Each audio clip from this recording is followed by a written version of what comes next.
আহিছিল সেই হত্যাকাণ্ডৰ অভিযোগত দুজন যুৱকক ইতিমধ্যে আৰক্ষীয়ে গ্ৰেপ্তাৰ কৰিছে আৰক্ষীয়ে গ্ৰেপ্তাৰ কৰিছে পায়েল শইকীয়াৰ মৃত্যুৰ গোচৰত গ্ৰেপ্তাৰ কৰিছে ৰাজ খাউণ্ড আৰু মানৱজ্যোতি কোচ নামৰ দুজন যুৱকক আৰু এই দুই যুৱকৰ বিৰুদ্ধে পায়েল শইকীয়াক আত্মহত্যাৰ বাবে পৰিচিত কৰাৰ অভিযোগ উত্থাপিত হৈছে গুৰুতৰ অভিযোগ পায়েল শইকীয়া নামৰ এই যিগৰাকী যুৱতী আছিল তেওঁৰ ৰাজগড়ৰ এটা ফ্লেটত তেওঁৰ মৃতদেহ উদ্ধাৰ হৈছিল আৰু মৃতদেহ উদ্ধাৰৰ পিছতে চাঞ্চল্যৰ সৃষ্টি হৈছিল যে কিদৰে মৃত্যুবৰণ কৰিলে এই যুৱতীগৰাকীয়ে আৰু তাৰ পিছতে এই ঘটনাৰ লগত সাঙুৰ খাইছে দুজনকৈ যুৱকৰ নাম এজনৰ নাম ৰাজ খাউণ্ড আনজনৰ নাম মানৱজ্যোতি কোচ এই দুজন যুৱকক ইতিমধ্যে আৰক্ষীয়ে গ্ৰেপ্তাৰ কৰিছে আৰু পায়েল শইকীয়াক আত্মহত্যাৰ বাবে পৰিচিত কৰাৰ অভিযোগ উঠিছে এই দুই যুৱকৰ বিৰুদ্ধে আৰু ৰাজে সকলোকে পায়েলৰ স্বামী বুলি নিজকে পৰিচয় দিছিল অভিযোগ মতে আৰক্ষীয়ে যিগৰাকী ৰাজ খাউণ্ড নামৰ যুৱকক গ্ৰেপ্তাৰ কৰিছে এই যুৱকজনে নিজকে পায়েলৰ স্বামী বুলি আন মানুহৰ আগত পৰিচয় দি আহিছিল কিন্তু বিয়া কৰোৱা নাছিল পায়েল শইকীয়া নামৰ যুৱতীগৰাকীক আৰু এই যি সংঘাত এই তাৰ বাবে দুইজনৰ মাজতে সংঘাতৰ সৃষ্টি হৈছিল আৰু পায়েলে ৰাজক বিয়া কৰোৱাবলৈ জোৰ কৰি আহিছিল কিন্তু অতি চালাক চতুৰ ৰাজে বিভিন্ন প্ৰলোভনেৰে পায়েলৰ লগত বিয়াৰ সম্পৰ্ক গঢ়ি তোলা নাছিল তাৰ পৰিৱৰ্তে অভিযোগ মতে পায়েল শইকীয়াৰ সৈতে তেওঁ দৈহিক সম্পৰ্ক স্থাপন কৰি গৈছিল বিভিন্ন প্ৰলোভনেৰে আৰু শেহতীয়াকৈ এই যি পায়েল শইকীয়াৰ মৃত্যু এই মৃত্যুৰ সৈতে লাভ ট্ৰায়াঙ্গুলৰ এক সংযোগ পাইছে আৰক্ষীয়ে আৰু সেই অনুসৰি পায়েলৰ পাতি লোৱা ভায়েক মানৱৰ সৈতে শেহতীয়াকৈ প্ৰেমৰ সম্পৰ্ক গঢ়ি উঠিছিল হেনো আৰু সেইবাবেই এই দুই যুৱকৰ সৈতে যি পায়েল শইকীয়াৰ সম্পৰ্ক গঢ়ি উঠিছিল আৰু তাৰ পৰিণতিতে যুৱতীগৰাকীয়ে আত্মহত্যা কৰিবলৈ বাধ্য হ'ল বুলি প্ৰাথমিক তদন্তত আৰক্ষীয়ে সন্দেহ প্ৰকাশ কৰিছে আৰু ইতিমধ্যে যি পায়েলৰ প্ৰথম প্ৰেমিক ৰাজ খাউণ্ড তেওঁৰ লগতে পাতি লোৱা ভায়েক মানৱজ্যোতি কোচকো আৰক্ষীয়ে গ্ৰেপ্তাৰ কৰিছে আৰু প্ৰেমৰ সম্পৰ্কৰ সমান্তৰালকৈ পায়েলৰ মেনেজাৰ হিচাপে কাম কৰিছিল মানৱে বহু কথা এই সন্দৰ্ভত পোহৰলৈ আহি আছে আৰু নিজৰ ব্যক্তিগত জীৱনৰ খেলিমেলিক লৈ এটা সময়ত মানসিকভাৱে ভাগি পৰিছিল পায়েল যেহেতু দীৰ্ঘদিনীয়া প্ৰেমৰ সম্পৰ্ক আছিল ৰাজ খাউণ্ডৰ সৈতে প্ৰেমৰ সম্পৰ্ক থকাৰ পিছতো তেওঁৰ সৈতে যেহেতু বিবাহপাশত আবদ্ধ হোৱা নাছিল ৰাজ যেতিয়াই বিবাহৰ কথা ওলাইছিল বিভিন্ন চলাহী কথাৰে সেই প্ৰসংগৰ পৰা ফালৰি কটাৰ চেষ্টা কৰিছিল ৰাজে আৰু এক প্ৰকাৰ পায়েলক ব্যৱহাৰ কৰি আহিছিল তাৰ পিছতেই পায়েলৰ জীৱনলৈ আহিছিল তেওঁৰ ব্যক্তিগত মেনেজাৰ তথা পাতি লোৱা ভায়েক মানৱজ্যোতি কোচ আৰু এই তেওঁৰ যি নিজৰ জীৱনত এই দুজনকৈ প্ৰেমিক অহাৰ পিছত যি ধৰণৰ সংঘাতৰ এক সৃষ্টি হ'ল তাৰ বাবে মানসিকভাৱে ভাগি পৰিছিল পায়েল আৰু যাৰ পৰিণতিত নিচাসক্ত হৈ থাকিব বিচাৰিছিল প্ৰতি মুহূৰ্তত পায়েল এনে ধৰণৰ যি দুইজন যুৱকে যথেষ্ট চাপত ৰাখিছিল পায়েলক তেনে ধৰণৰ অভিযোগ উত্থাপিত হৈছে যে দুইজন যুৱকৰ সম্পৰ্কৰ পিছত পায়েলক যথেষ্ট ধৰণে চাপত ৰাখিছিল আৰু তাৰ পৰা মুক্তিৰ বাবে প্ৰতি সময়তে নিচাসক্ত হৈ থাকিবলৈ বিচাৰিছিল পায়েল আৰু জীৱনৰ প্ৰতি মায়ামোহ প্ৰায় সকলো হেৰুৱাই পেলাইছিল পায়েলে আৰু এনে ধৰণৰ যি মানসিক অশান্তি এই মানসিক অশান্তিৰ পৰা পৰিত্ৰাণ বিচাৰি প্ৰথমে নিচাৰ আসক্তিত ডুব গৈ আছিল পায়েল আৰু তাৰ পিছত নিজৰ জীৱনৰ প্ৰতি থকা মায়া মোহ যেন লাহে লাহে সকলো হেৰাই গৈছিল পায়েলৰ আৰু যাৰ বাবে 31 ডিচেম্বৰৰ দিনটোত নিজকে শেষ কৰি পেলোৱাৰ চৰম সিদ্ধান্ত ল'বলৈ বাধ্য হৈছিল পায়েল শইকীয়া নামৰ যুৱতীগৰাকী সমগ্ৰ বিষয়টোৰ সন্দৰ্ভত চানমাৰী থানাত গোচৰ ৰুজু হৈছিল 1/2025 নম্বৰত এটা গোচৰ ৰুজু হৈছিল আৰু গোচৰটোত সম্প্ৰতি আৰক্ষীয়ে ধাৰা সন্নিৱিষ্ট কৰিছে 1086961 35123 এই কেইবাটাও ধাৰা ইতিমধ্যে এই গোচৰটোত আৰক্ষীয়ে সন্নিৱিষ্ট কৰি তদন্ত আগবঢ়াই নিছে আৰু এই সমগ্ৰ ঘটনাক লৈ কিন্তু যথেষ্ট ৰহস্যৰ সৃষ্টি হৈছে আৰু ইতিমধ্যে আৰক্ষীয়ে এইটো লাভ ট্ৰায়াঙ্গুলৰ ঘটনা বুলি এক প্ৰকাৰ মন্তব্য কৰিব বিচাৰে যেহেতু তেওঁৰ এগৰাকী প্ৰেমিক দীৰ্ঘদিনে তেওঁৰ সৈতে প্ৰেমিকগৰাকী তেওঁৰ ভাড়াঘৰৰ ফ্লেটত আছিল আৰু আন মানুহৰ আগত যি ৰাজ খাউন নামৰ পায়েলৰ প্ৰেমিক আছিল সেই তেওঁ নিজকে স্বামী বুলি পৰিচয় দিছিল কিন্তু ৰাজ খাউন্দে পায়েলক বিবাহ কৰোৱা নাছিল বিবাহ বহিৰ্ভূতভাৱে ৰাজ খাউন্দে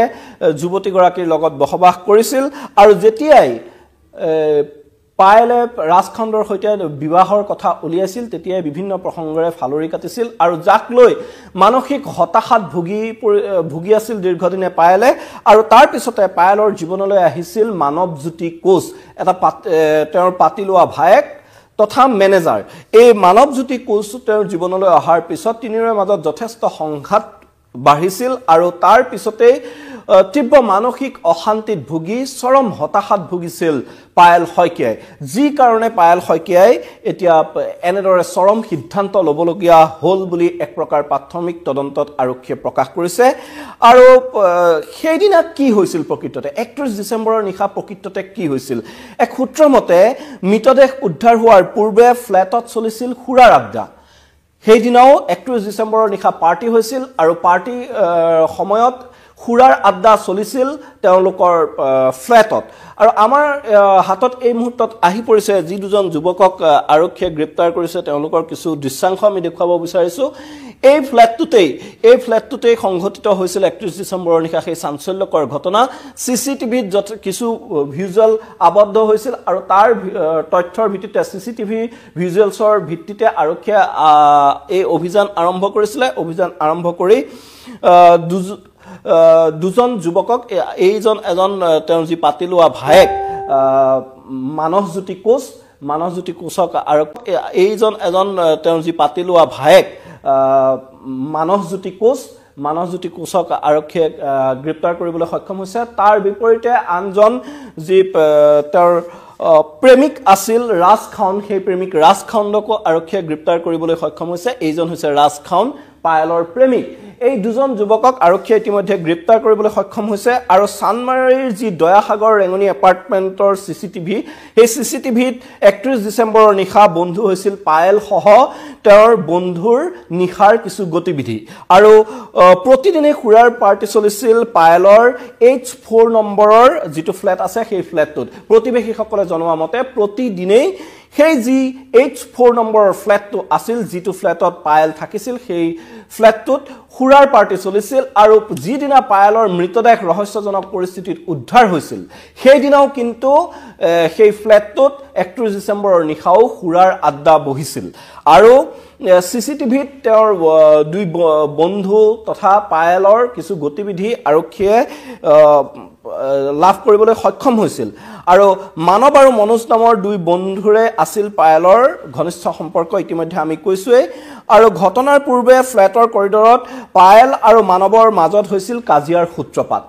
এইখিনিতে আটাইত যোনটো এই আৰক্ষীৰ তদন্ত আগবঢ়োৱাত সিসিটিভিৰ ভিজুৱেলে যথেষ্ট সহায় কৰিছিল আৰু 31 ডিচেম্বৰৰ নিশা যিদিনা পায়েলে নিজকে শেষ কৰি দিলে সেইদিনা কিছু সময়ৰ পূৰ্বে এই যি ফ্লেট আছিল ফ্লেটটোৰ কৰিডৰত প্ৰেমিক মানৱৰ সৈতে পায়েলৰ যথেষ্ট সংঘাত হৈছিল আৰু এই কাজিয়াৰ পিছতে পায়েলে যথেষ্ট কণ্ডাকটা কৰিছিল হেয়া যিসকল প্ৰতিবেশী আছিল প্ৰতিবেশীও খুজিছিল আৰু কাজিয়াৰ মাজতে পুনৰ মানৱে প্ৰৱেশ কৰিছিল পায়েলৰ ফ্লেটত সিসিটিভিত এই তথ্যসমূহ বন্দী হৈছে যে কৰিডৰত দুইৰে মাজত মানৱজ্যোতি কোচ আৰু পায়েলৰ সংঘাত হৈছিল আৰু সেই সংঘাত হোৱাৰ পিছত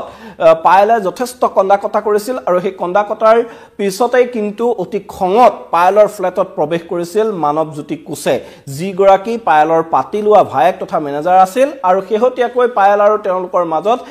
কিছু আত্মীয়তা গঢ়ি উঠিছিল প্ৰেমৰ সম্পৰ্ক গঢ়ি উঠিছিল আৰু যেহেতু পূৰ্বৰে পৰা পায়েলৰ প্ৰেমিক আছিল ৰাজ খাউন এক প্ৰকাৰ এই যি লাভ ট্ৰায়াঙ্গলৰ বাবে তেওঁলোকৰ মাজত যথেষ্ট অশান্তিৰ সৃষ্টি হৈছিল আৰু তীব্ৰ মানসিক অশান্তিত ভুগিছিল পায়েলে তাৰ পিছতে কিন্তু 31 ডিচেম্বৰৰ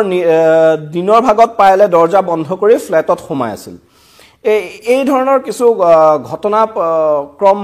বিভিন্নজনে কোৱা যি দিয়া স্বীকাৰোক্তি আছে বা প্ৰতিবেশীসকলে যি ধৰণৰ কথা আৰক্ষীক জনাইছে তাৰ পৰা এনে কিছু তথ্য পোহৰলৈ আহিছে আৰু নিশা পুনৰ পায়েলৰ ফ্লেটলৈ আহিছিল দুই বন্ধু মানৱ আৰু মনোজ আৰু কেইবাজনো সতীৰ্থ আহিছিল কেৱল দুজনেই নহয় দিনটো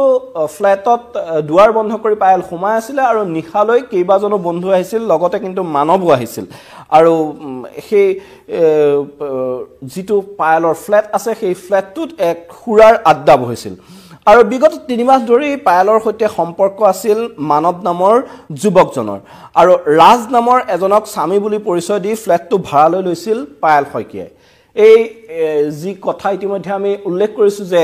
ৰাজ খাউন নামৰ যিজনক ইতিমধ্যে আৰক্ষীয়ে গ্ৰেপ্তাৰ কৰিছে সেই ৰাজ খাউনৰ তেওঁ স্বামী বুলি পৰিচয় দি এই ফ্লেটটো ভাড়ালৈ লৈছিল পায়েলে আৰু 3 মাহ পূৰ্বে ৰাজ নামৰ যুৱকজনৰ সৈতে সম্পৰ্ক সেট কৰিছিল পায়েল শইকীয়াই এই যিগৰাকী ৰাজ খাউন আছিল তেওঁৰ সৈতে কিন্তু 3 মাহ পূৰ্বে সম্পৰ্ক সেট কৰিছিল আৰু এনে ধৰণৰ যি প্ৰেমত বিফল হৈ হয়তো ৰাজে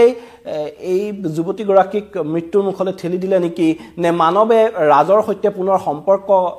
স্থাপন কৰিব বিচাৰিছিল পায়েলে তাক লৈ মানৱৰ সৈতে সংঘাত হৈছিল এনে ধৰণৰ বিভিন্ন কথা বতৰা এতিয়া ৰহস্যৰ আৱৰ্তত সোমাই পৰিছে আৰু ঘটনাৰ দিনা পায়েল আৰু মানৱৰ মাজত হোৱা কাজিয়াৰ পূৰ্বে সিগাৰেট আনিবলৈ দিছিল ফ্লেটৰ সিকিউৰিটি গাৰ্ডক কিছু তথ্য আছে সিকিউৰিটি গাৰ্ডৰ যি স্বীকাৰোক্তি আছে যে ঘটনাৰ দিনা পায়েলৰ মানৱৰ মাজত যেতিয়া কাজিয়া হৈছিল তাৰ পূৰ্বে সিকিউৰিটি গাৰ্ডক সিগাৰেট আনিবলৈ দিছিল পায়েলে আৰু এপাৰ্টমেণ্টৰ সিকিউৰিটিয়ে পুৱা 7:30 বজাত পায়েলৰ কাৰণে সিগাৰেট আনি দিছিল এই ধৰণৰ কিছু তথ্য আহিছে যে এই সিকিউৰিটি গাৰ্ড যি আছিল এপাৰ্টমেণ্টৰ তেওঁ 7:30 বজাত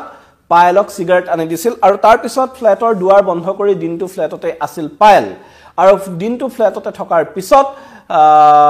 নিশালৈ তেওঁৰ প্ৰেমিক মানৱ তথা আন কেইবাজনো বন্ধুবৰ্গ আহিছিল আৰু ফ্লেটত খুৰাৰ আড্ডা চলিছিল তাৰ মাজতে সিসিটিভিত বন্দী হোৱা ভিজুৱেল অনুসৰি কৰিডৰতে মানৱ আৰু পায়েলৰ মাজত কাজিয়াৰ সূত্ৰপাত হৈছিল আৰু খুব খঙত মানৱে প্ৰৱেশ কৰিছিল পায়েলৰ ফ্লেটত এতিয়া এই সমগ্ৰ ঘটনা যে প্ৰেমক কেন্দ্ৰ কৰি হৈছে নেকি তেনে ধৰণৰ কিছু সন্দেহ কৰা হৈছে যে যেহেতু পূৰ্বৰ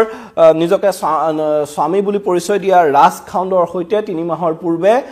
তেওঁৰ সম্পৰ্ক সেট হৈছিল আৰু কিছু স্থানীয় লোকে জনোৱা মতে যে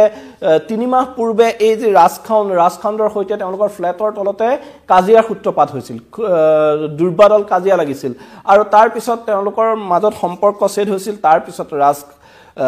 পায়েলৰ সৈতে যোগাযোগলৈ আহিছিল নে নাই নে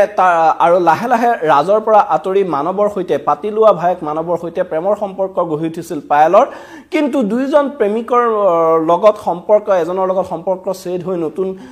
জন প্ৰেমিকৰ লগত সম্পৰ্ক হোৱাৰ পিছতে তীব্ৰ মানসিক অশান্তিত ভুগি আছিল পায়েলে আৰু যথেষ্ট হতাশাত ভুগিছিল আৰু এনেদৰে হতাশাত ভুগি কেৱল নিচাসক্ত হৈ থাকিবলৈ বিচাৰিছিল প্ৰতিটো মুহূৰ্তত আৰু লাহে লাহে যেন নিজৰ জীৱনৰ প্ৰতি মায়া মোহ সকলো হেৰুৱাই পেলাইছিল পায়েলে সেইবাবেই হয়তো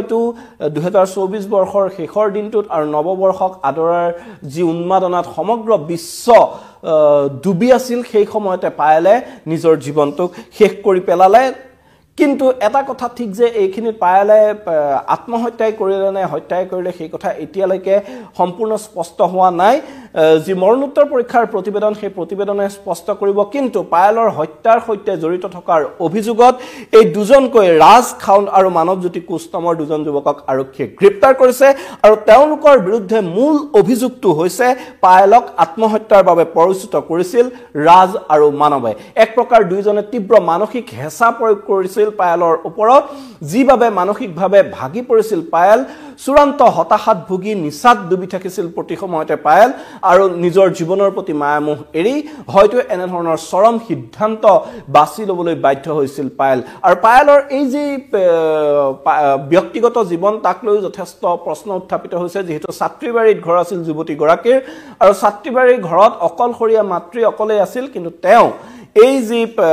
দয়াসাগৰ ৰেঙনি এপাৰ্টমেণ্ট চানমাৰী সেই এপাৰ্টমেণ্টত ভাড়াতীয়া হিচাপে আছিল আৰু ৰাজ খাউন নামৰ যিগৰাকী যুৱক সেই যুৱকগৰাকীক স্বামী হিচাপে পৰিচয় দি এই ফ্লেটটো তেওঁলোকে ভাড়া লৈ লৈছিল কিন্তু ৰাজে তেওঁৰ সৈতে বিবাহপাশত আবদ্ধ হোৱা নাছিল বিবাহপাশত আবদ্ধ নোহোৱাকৈ তেওঁলোকে নিজকে স্বামী স্ত্ৰীৰ পৰিচয় দি সেই ফ্লেটটো লৈছিল পিছত যেতিয়া ৰাজৰ সৈতে বিবাহৰ কথা উলিয়াইছিল পায়ালে তাৰ পিছত দুইৰে মাজত কিছু সংঘাতো হৈছিল আৰু ৰাজে বিভিন্ন প্ৰলোভনেৰে বিভিন্ন চলাহী কথাৰে সমগ্ৰ বিষয়টোৰ পৰা আঁতৰি থাকিছিল আৰু সেইবাবেই হয়তো তেওঁলোকৰ মাজত যথেষ্ট সংঘাত হৈছিল পৰৱৰ্তী 3 মাহৰ পূৰ্বে তেওঁলোকৰ সম্পৰ্কৰ বিচ্ছেদ হৈছিল কিন্তু বিচ্ছেদ হোৱাৰ পিছতো হয়তো ৰাজে এই পায়ালৰ ওপৰত মানসিক অত্যাচাৰ চলাই গৈছিল তাৰ সমান্তৰালকৈ মানৱ জ্যোতিৰ সৈতে যি নতুন সম্পৰ্ক গঢ়ি উঠিছিল পায়ালৰ আৰু সেই সম্পৰ্কৰ কিছুদিনৰ পিছতে যথেষ্ট হয়তো তিক্ততাপূৰ্ণ হৈ পৰিছিল যেহেতু সিসিটিভিৰ ভিজুৱেলছত দেখা গৈছে তেওঁলোকৰ মাজত যথেষ্ট কাজিয়া হৈছিল আৰু কাজিয়া হোৱাৰ পিছতেই পায়ালে যথেষ্ট কন্দাকটা কৰিছিল কন্দাকটা কৰাৰ পিছত ৰুমলৈ সোমাই গৈছিল আৰু খুব খঙেৰে মানৱ জ্যোতিও পায়ালৰ ফ্লেটত সোমাই গৈছিল আৰু সেইদিনা 31 ডিসেম্বৰৰ নিশা প্ৰকৃততে ফ্লেটটোৰ ভিতৰত কি ঘটিছিল হেয়া এতিয়াও ৰহস্যৰ আৱৰ্তত আছে আৰক্ষীয়ে ধৃত দুই যুৱকক মাৰাথন জেৰা চলাব জেৰাত হয়তো এই দুই অভিযুক্তই যি স্বীকাৰোক্তি দিয়ে তাৰ পিছত আৰক্ষীয়ে হয়তো এই সমগ্ৰ ঘটনাৰ যথেষ্ট ক্লু লাভ কৰিবলৈ সক্ষম হ'ব আৰু প্ৰকৃততে যি কেইবাজনো বন্ধুৰ লগত মানৱজ্যোতি 31 ডিসেম্বৰৰ নিশা পায়ালৰ ফ্লেটত প্ৰৱেশ কৰাৰ তথ্য ইতিমধ্যে সিসিটিভি কেমেৰাত বন্দী হৈছে সিসিটিভিৰ ভিজুৱেলত স্পষ্ট হৈ আছে সিসিটিভি ভিজুৱেলৰ ভিত্তিতে আৰক্ষীয়ে এই দুজন যুৱকক ইতিমধ্যে গ্ৰেপ্তাৰ কৰিছে আৰু ইয়াৰ পিছত তেওঁলোকক আৰক্ষীয়ে জেৰা চলাব আৰু এই জেৰাত প্ৰকৃততে ফ্লেটত সেই নিশা কি হৈছিল সেই কথা মানৱজ্যোতিয়ে আৰক্ষীক জনাব